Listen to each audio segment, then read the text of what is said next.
having a carry, because with so much crowd control, you gotta be so concerned for Albert's aggressive playstyle on such a short-range hero. Let's go. Let's open up a week number 4 with Onic versus Dewa United. The last Kage versus his former team, the team he's been dying to meet in MPL ID. And see how the match plays out. Off the bat though, you can see that that's a lethal ignition on the Nana, so Sans is attempting to play this a lot more aggressive than I would expect. But Keyboy of course does Keyboy things. Drian and Keyboy, the reunion in the jungle right here, not so eventful just yet. Yeah, this is gonna be like just some poke down, then maybe some recalls from Keyboy because he's pretty low already. So far in terms of like jungling speed, I think Lanaya might be better in early game. Wow. Loopy's doing a good job here in the lane, actually freezing it up and winning the trade against Dixon. In those like medium duration trades, the Yuzong definitely has a bit of an edge. With the Rupture as well, Lutpi is attempting to just match Dixon, so not really fazed by the reputation of his opposition right here. But Watt, of course, plays for that late game weapon mastery. And Albert, he's going for that aggression, so we have to see the lane matchup. It's going to be quite interesting. Very interesting. The Crown Prince choosing to go for Master Assassin because I believe in terms of like 1v1, Natan does have some kind of range to play with against a carry. But look at that, he's already doing pretty good. This is a standard for Drian, or actually, sorry, for Albert NCW. Even on weak side, actually, when they're weak side, they like to go for Master Assassin to even out those odds. Exactly. When they think that there won't be a lot of intervention in their lanes, they go for that. Just have a more stable laning phase in trading in the late game damage, because in the kit it's already built in. So Watt will have a bit of a disadvantage, but you can see that Dewa has a lot more control right here. They are dictating the ganks, the positioning.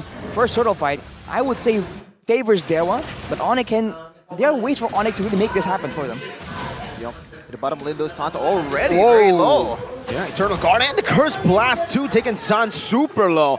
He does get level 4 in time. Kyrie in the bush, waiting to try to look for an opportunity to walk in through, but Dixon is zoning him quite well. Keyboy of nature, penalty zone onto 2 in the back as well. Dixon flickering out, and that's a minute. Fury, knocking Lutpi out, he's low. Lanaya secures the turtle for the team. Kyrie's taking low, first blood over for Drian. Sans also forced to flicker out as Keyboy is terrified and ran down in his own jungle. The last Kage immediately making plays for his team. He knows his old mate's tricks down to the wire.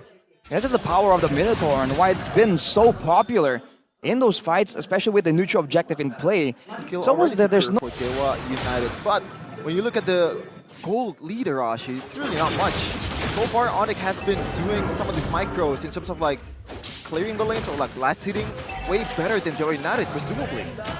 Onic has always been good at just equalizing through farm instead of kills, but now let's see if Dewa can try and put them even further behind. More control, the Black Dragon forms to the back. Lanaya gonna be targeted down. Abyss of Strike though. Kyrie still secures it. Eternal Guard of the Keyboy up as that is Lutpi, who goes in with the help of the Melina. Blitz into the back, finding Lanaya.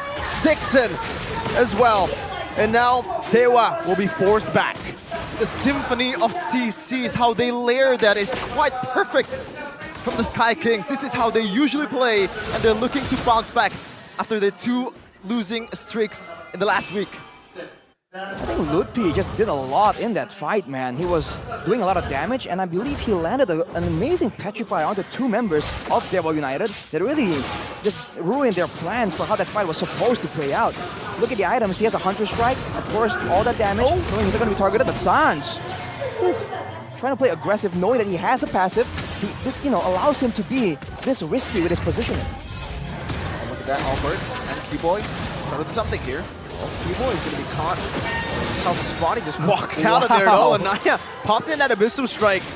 And Keyboy just took a stroll down. And they execute what's built into the skill to try and secure the neutral objectives when the rest of the team can really zone everyone away.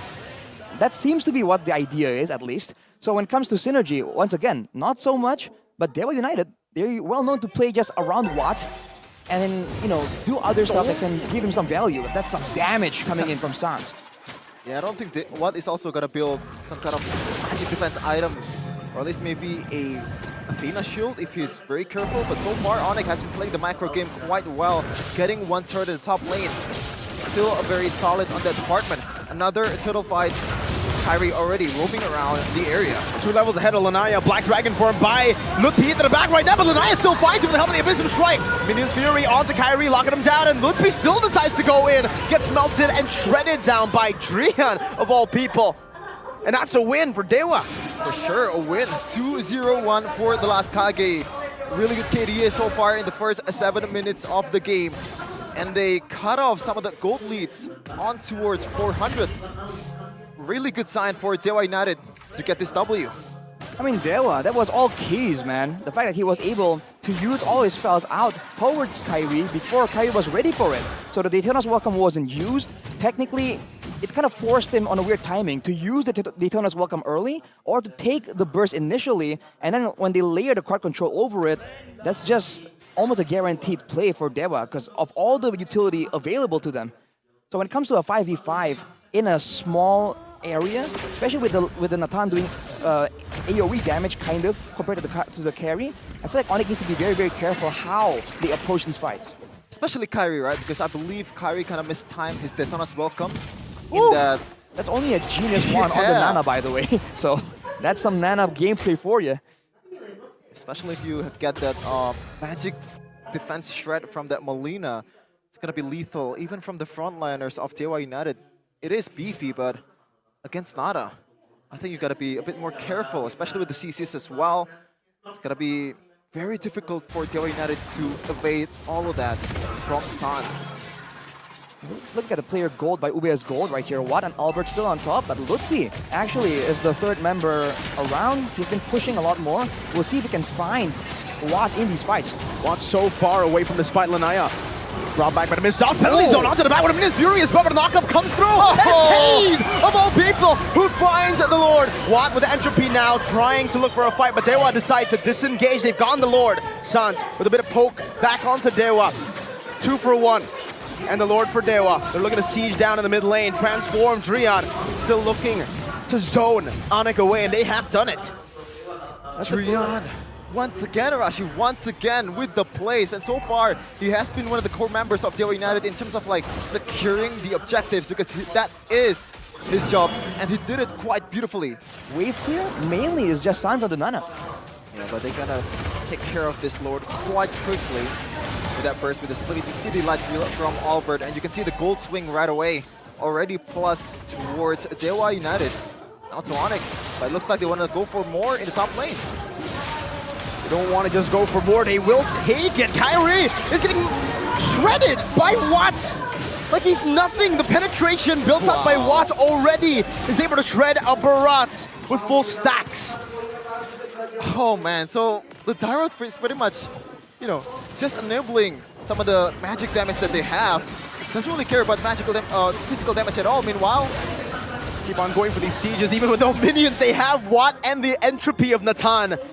No problem. They're just brute forcing the turret takes right there.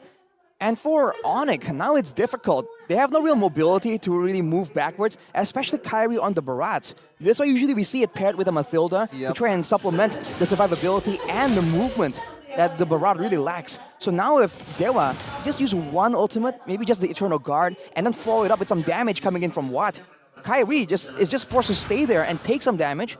And the best he can do is Daytona's Welcome to go out, but he needs to save it in these big neutral objectives. Already getting comboed, Drian, not much of HP lost, and I believe some of the solution that Onic could think of is just using Keyboy as the vision giver, right? Now, that's a lot of damage, man. I think the only person that can really take that damage, it might be Kyrie, and we've seen how long he lasts, right? That's the best frontline they have. Because even with the Radiant Armor, you have to remember now it doesn't stack as fast. There's a 0.6 cooldown per stack. They've also fixed their macro. Look at the bottom lane. Slow pushing Detson as well. Onto Dixon of all people. Now in the back, Eternal Guard is zone Albert away. Albert's not going to be able to dish out any damage. And Lutpi is actually able to dive onto Case. Flicker out to safety. That's a knockup on the back. And a Minions Fury on the Sans and Kai. Of Kyrie isolated all alone, terrified, and taken out by Watt. Kyrie pulled the trigger very, very early in the team fight. And the Apostles of God punishes the Sky Kings. They want to say that the sky is our domain, man. That's just brutal. Onic. I think the idea was to go for a pickoff right before everyone's set up and ready, but too tanky, too much damage. Now the base is in danger. Pulling the blitz, but Watt has all the space he needs, even killing them with a Colat in the back. 1-0 to Dewa United. Convincing statement from the Apostles of God. One more